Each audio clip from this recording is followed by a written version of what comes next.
Hello everyone, welcome back to this channel पढ़ाकू लोग। My name is CS Payal Popli and आज की इस वीडियो में हम बात करेंगे cognizable offence and non cognizable offence क्या होते हैं और इनके बीच में क्या डिफरेंस होता है। आइए शुरुआत करते हैं कॉग्निजेबल ऑफेंस से।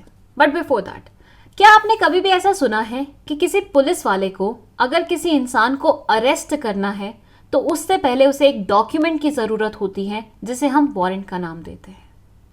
जानते हैं क्या होता है ये? नहीं जानते हैं तो यहाँ आई बटन में एक वीडियो प्लेस करूंगी, जाके देख लीजिएगा। बट क्वेश्चन यहाँ पे ये नहीं है। क्वेश्चन ये है कि क्या पुलिस इंस्पेक्टर को हमेशा अरेस्ट करने से पहले इस डॉक्यूमेंट की जरूरत पड़ती है? मतलब हर क्रिमिनल को या हर पोटेंशियल क्रिमिनल को अरेस्ट करने से पहले पुलिस वालों को वारंट लगता है? आइए जान लेते हैं एक एग्जाम्पल की मदद से। इमेजिन करिए एक इंसान था जिसका नाम था डाकू सिंह। अब भाई ये डाकू सिंह को बहुत ही जल्दी बहुत ज्यादा पैसे वाला बनना था। पढ़ाई लिखाई इन्होंने कुछ की नहीं थी, आता जाता इनको कुछ था नहीं, तो इनको ये बात समझ में आ गई ये सिर्फ इलीगल मीन से ही जल्द से जल्द पैसे कमा सकते हैं। इनके दिमाग में एक आइडिया आया कि क्यों ना मैं यहां से इंडिया से बच्चे किडनैप करूं और उनको किसी और देश में जाके बेच आऊं और वहां से पैसा कमा लूं। होती है ना ह्यूमन ट्रैफिकिंग, बस वही इन्होंने सोचा करते हैं। जैसे ये हुल जलूल ख्याल आया इनके दिमाग में, इन्होंने फट से अपनी फर्स्ट किडनैपिंग को अंजाम दे दिया। बट अनफॉर्चुनेटली फॉर हिम, ये खबर पहुंच गई पुलिस वाले तक और पुलिस वाले को यह भी पता चल गया कि किडनैपिंग की किस इंसान ने है। यहां मेरा क्वेश्चन ये है आप लोगों से कि क्या ये पुलिस वाला वारंट का वेट करेगा कि वो पहले आए, उसके बाद जाके इस बंदे को अरेस्ट करेगा? क्या सोचते हैं आप, बताइए। Answer is obviously no.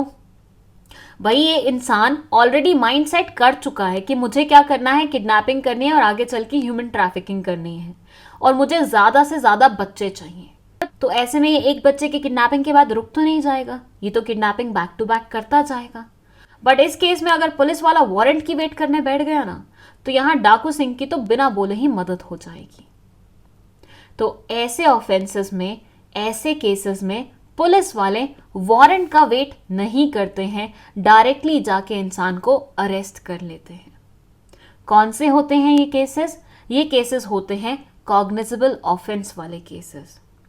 आपका जो क्रिमिनल प्रोसीजर कोड CRPC है, उसमें कॉग्निजेबल ऑफेंस को सेक्शन 2C में डिफाइन किया गया है। मतलब इस चीज की डेफिनेशन लिखी गई है जो कि बोलती है cognizable crimes are those for which police have the authority to arrest the accuse without a warrant और मैजिस्ट्रेट्स अप्रूवल।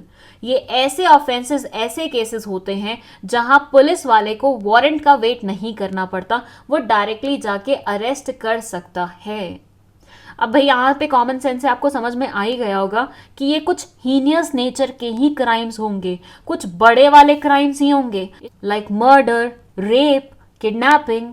ऐसी चीज में माना जाता है कि एक इंसान अगर एक मर्डर कर सकता है तो वो 10 और कर सकता है, और वारंट के वेट में जितना टाइम हम उस इंसान को दे देंगे वो और हीनियस क्राइम करता जाएगा और सोसाइटी के लिए बड़ी थ्रेट बनता जाएगा।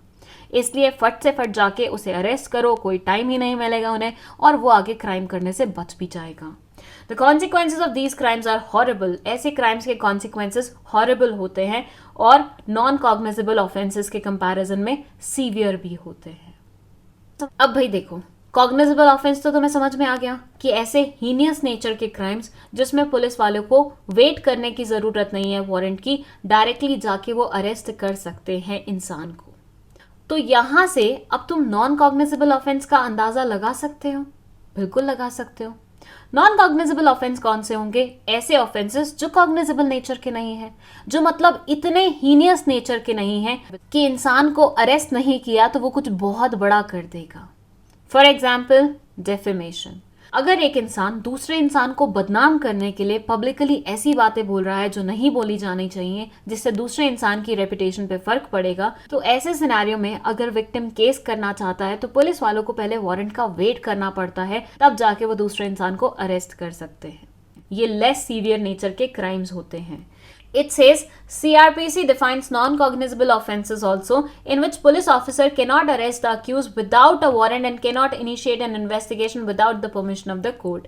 यहाँ पे पुलिस ऑफिसर को पहले वारंट की आवश्यकता होती है, तभी वो किसी इंसान को अरेस्ट कर सकता है, एज वेल एज उसे कोर्ट की परमिशन लेनी पड़ती है इन्वेस्टिगेशन से पहले.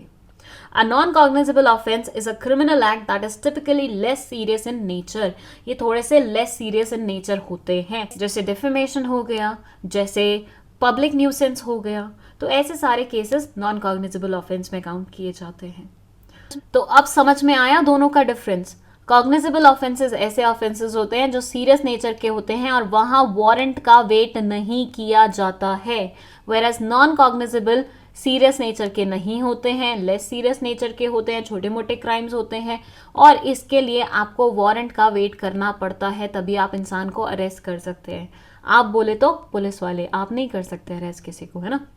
चलिए, अगर वीडियो पसंद आई है तो लाइक का बटन दबा दीजिए, इस चैनल को अपने दोस्तों के साथ शेयर कर लीजिए और खुद भी सब्सक्राइब करते हुए जाइएगा.